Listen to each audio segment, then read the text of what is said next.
akan memantapkan diri dengan 3-0. FPL Playoff, mana tepuk tangannya?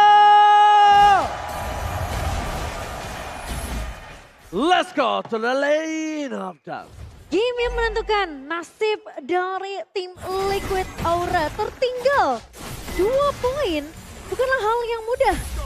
Tapi EVOS, mereka yang berhasil untuk mendapatkan match point terlebih dahulu tentunya tidak akan memberikan kesempatan. Profesor KB, kenapa Nolan yang akan dijadikan last pick ya? Yang pertama, ini rata-rata hero Purify. Karena untuk menghindari Tigreal juga. Jadi ketika menggunakan Purify, tim Liquid Aura akan makin lebih mudah lagi untuk di-chase oleh Annabelle. Dan kalau kita lihat dari Annabelle, biasanya dia farming patternnya lebih cepat. Oke, nampaknya di depan sana first blood, tidak kena Annabelle. Gugun terperangkap di depan sana akan menjadi korban kedua. Tidak ada jalan untuk pulang, karena barirnya ditutup oleh Yawi. Dan bahkan kerugian yang melimpah, 2 poin kill didapatkan. Kabuki mencoba untuk mengamankan posisinya dengan ada Lycan Bounce, tapi sorry to say Kabuki, dia lost of vision. Wah, 3 pemain memang terlihat low banget sih Profesor. Dan itu hampir aja bisa dikejar sama Kabuki, namun tidak mau terlalu overextend. Ya, kerugian malah jadi di tangan dari Liquid Aura gak sih? Iya. Karena mereka bawa Basya dan ternyata early advantage-nya tidak dimaksimalkan dengan baik. Walaupun Gugun akhirnya mencapai level yang keempat, tapi Annabelle di early game seperti ini dia tidak tumbang dan mendapatkan 2 team fight participation.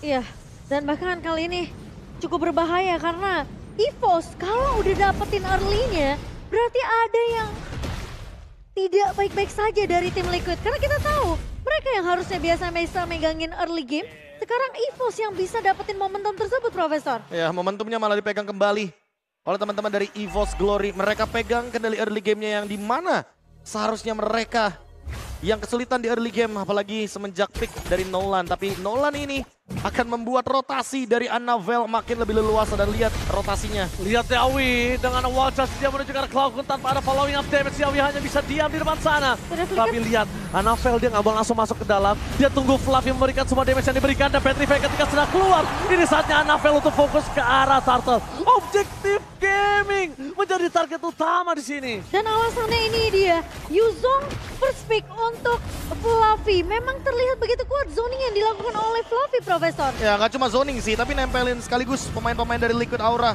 dan membuat mereka kehilangan tempo early game yang sangat-sangat dibutuhkan. Wah, ini bisa dibilang EVOS mereka bawain hero powernya mereka sih. Annabelle dengan Nolan, Cloud dengan Loi-nya, Dreams dengan Tigreal, bahkan Brans bisa dapetin Cloud di game yang menentukan hidup mereka.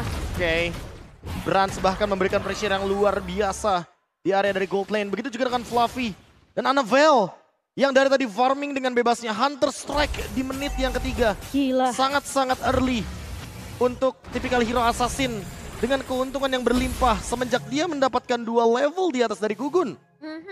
Dan ini tinggal gimana caranya EVOS mereka memaintain untuk early pressure yang mereka udah dapetin sekarang, Profesor. Karena ini efek snowballingnya itu bakal dipegang sama Brans. Ya, mereka nggak boleh lepasin advantage sama sekali. Itu. Mereka nggak boleh lepasin keuntungan yang sudah mereka build semenjak menit yang pertama. Karena sekali aja lepas, Nolan bakal sulit banget untuk bisa build up lagi. Iya. Apalagi dia bukan tipikal hero yang bisa membadani ketika lagi kontes Lord. Kondisi dia cuma 2 sih, Prof. Dia antara dia snowballing dari awal atau ya dia benar-benar ditekan dari awal. Untuk posisi Nolan sendiri. Dia memilih tekan. Petrify Gaming di depan sana. Purify dikeluarkan. Annabelle gagal memberikan deal damage terhadap sosok serangan. Retribution mau nggak mau dikeluarkan untuk pertukaran kali ini. Walaupun mungkin agak sedikit terlambat Gugun melakukan rotasi ke arah bottom lane, tapi cuma itu yang bisa dilakukan. Gugun juga kehilangan momentum karena dia udah tersteal jungle-nya dari awal. Itu kiting yang dilakukan sama Fluffy benar-benar mengesalkan si Profesor. Iya. Kalau kita ngomongin soal kiting, Purify-nya secara paksa harus digunakan dan itu akan memicu Annabelle untuk hadir dengan Ice Retribution. Jadi nggak akan ada escape mechanism yang bisa dibawakan kembali oleh Aran. Kecuali kalau tadi Aran bawanya Vengeance. Mungkin masih ada damage reduction yang bisa dimaksimalkan oleh teman-teman dari Liquid Aura. Apalagi di bagian XP lane. Yang sekarang harusnya XP lane juga akan lebih aktif. Ini Brans bisa join team fight sih untuk di total yang kedua. Karena keunggulan dipegang oleh EVOS. Sedangkan Astralico tidak terdeteksi ke arah Brans di mana dia berada. Tapi di Flash and Fnatic. Satu turtle diamankan para pasukan dari tim Liquid. Tapi tim fightnya tidak hentikan Blast dan from Brans. Betul-betul mengusir dan dipaksa bahkan oleh seorang Brans untuk maju ke arah depan. Meanwhile, Aran harus mundur ke arah belakang. Tidak ada korban jiwa dalam objektif pertukaran kali ini. Iya. Gugun setidaknya masih bisa untuk dapetin objektif, tapi Kabuki Lycan Pulse dikeluarkan, tapi lihat Brans cuma bisa memberikan waktu semaksimal mungkin. Tapi Cloud setidaknya memberikan space untuk Brans men-deal damage. Kalau bisa mendapatkan Yawi yang tidak memiliki flicker, ini sangat cuan untuk mereka. Dan lihat Cloud one last hit, almost is never enough. karena dia harus mengganti rotationnya dan juga dispersion tuh tadi. Profesor KB, sehingga nggak bisa untuk menangkap ke arah Yawi. Dan Yawi masih bisa survive, tapi Anavel lagi-lagi mendapatkan keuntungan yang berlimpah. Malahan yang harusnya Gugun melakukan invade terhadap jungle dari Anavel, ini kebalikannya. Anavel yang dari tadi mengambil banyaknya purple buff yang dimiliki oleh teman-teman dari Liquid Aura, terutama untuk Gugun secara individual. Iya, ini menang laning semua dari area atas dan juga area bawah. Fluffy memegang laning dan bahkan bisa dibilang lebih unggul dibandingkan dengan Aran. Aran benar-benar gak dikasih space sama sekali. Aran, ingat dia bukan pakai Vengeance, dia pakai Purify. Itu dia nggak dia. bisa sembarangan dan implosion.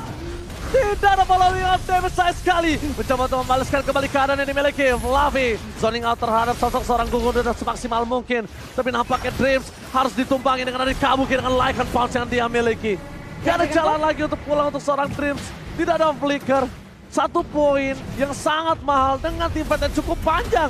Meanwhile Kabuki akan coba dikejar di arah bottom lane. Itu gak wise sih untuk Fluffy. Tapi kalau kita ngelihat teamfight yang begitu sangat di area bawah, ini space create yang banyak banget untuk Brans di area atas, dan bahkan Anavel pun memecahkan turret outer di area mid, Profesor. Permainan dari Cloud plus 1 assassin akan membuat lane jauh dari teman-teman EVOS Glory akan selalu di-manage. Sehingga tidak akan ada split push dari teman-teman Liquid Aura. Mereka yang harus menunggu, mereka yang harus memberikan respon terhadap Cloud yang kali ini sangat-sangat mudah sekali untuk mendapatkan pattern farm yang dia butuhkan. Dan udah terlambat. Respon terhadap Cloud udah terlambat. Udah terlambat. Dia udah berada di dalam kondisi yang sangat mahal. Tapi di depan sana, surprise akan terjadi dan menuju ke arah Kabuki. Blazing duel from Brans. Kabuki take down. Berhasil didapatkan. Rotasi makro yang sangat baik dilakukan oleh seorang Cloud. Wise choice. Wise choice banget sih. Gila, sekarang benar-benar kelihatan di game yang ketiga ini, Profesor. Ini EVOS nggak mau ngasih napas sama sekali ke arah tim Liquid Aura. Ya, ditambah lagi sekarang bisa jadi turtle penutup sebelum menuju ke Lord Objektif. Atau bahkan dibiarkan begitu saja agar Lordnya yang muncul dan EVOS Glory mencari pundi-pundi pick off lagi dengan adanya dispersion dan rotation dari Cloud. Oke, ini kita bakal lihat rotasi yang terjadi, tapi ternyata karena para pasukan dari tim Liquid gak ada yang masuk dan engage, dia memilih untuk menuju ke arah Turtle Ya, supaya dihabiskan. Brans lebih settle lagi, lebih mapan lagi di saat team fight. Kondisinya dia butuh corrosion, kondisinya dia butuh Wind of Nature. Ya, ditambah lagi kalau kita melihat solo kill. Wah. Ini dia yang dicari dari Anavel dengan last pick-nya Momochan. Karena Kabuki menggunakan Purify, jadi tidak akan ada escape skills tambahan lagi dengan Battle Spell. Wah, ini aku bisa bilang dominasi yang menggila sih dari EVOS. Tim Liquid, mereka ketinggalan 7.500 di menit yang ke-9, Prof. Trigger flicker yang mahal banget Momochan. Lihat, dia berhasil men-trigger flicker YesKill. Dan di mana kondisinya, sekalipun YesKill kelihatan sekarang, dia nggak akan bisa lari, pasti tumbang. Dan kalaupun dia nggak bertahan dan keluar base-nya, dia berarti harus relakan inner turret ya. Iya.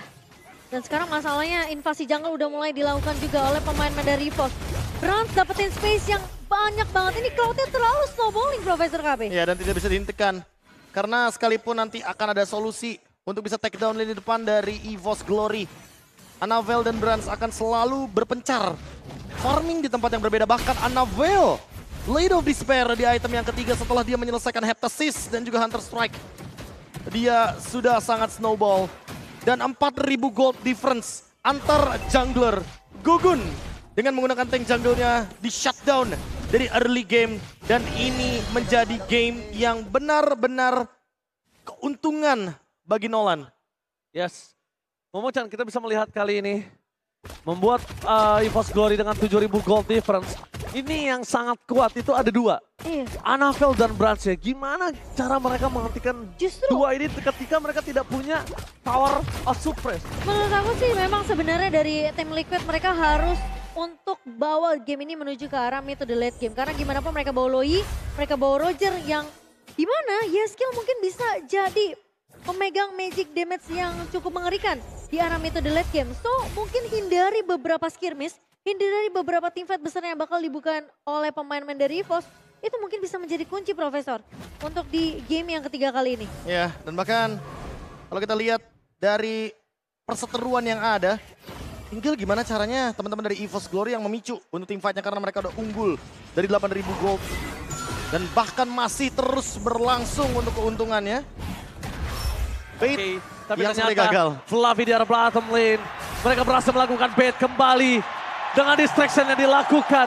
Anavel lebih fokus menuju ke arah Lord dan sedikit terlambat. Yeskiel juga tidak berhasil melakukan satu tembakan terakhir dengan Astral Recall-nya. Spears-nya nggak berhasil mengenai Lord. Iya. Timingnya tepat tadi sebenarnya. Iya ya, sebenarnya mungkin teman-teman dari tim Liquid Aura ada asumsi kalau teman-teman dari EVOS Glory akan jump in dengan diversion ketika keuntungan mereka 9.000 seperti ini. Tapi sekarang mereka lagi-lagi mencoba untuk mencari celah di mana kira-kira Dreams bisa melakukan flank ditambah lagi dengan Implosion karena Aran dan juga Kabuki memang tidak bisa ditarget, tapi Yeskiel, Gugun dan Yawi ini possible banget untuk ditargetkan. Oke, sekarang masalahnya Lordnya juga udah mulai bergerak. Ini masih Lord yang pertama, tapi sepertinya EVOS dengan keunggulan 10.000 ini, mereka bisa aja meneruskan tentunya keunggulan mereka. Tumbang! Dia terbakar di arah bottom lane. Pesturnya terbuka dengan sangat bebas. Permasukan dari tim EVOS mengajak ke arah belakang. Blazing Dance from Brass menghilangkan seorang Gugun. Jalan untuk pulang tidak ada untuk Brass. Tapi nampaknya di sana mereka berhasil mendapatkan Cloud. Nampaknya double kill from Kabuki membuat para pasukan EVOS tidak kena hati dan EVOS Glory!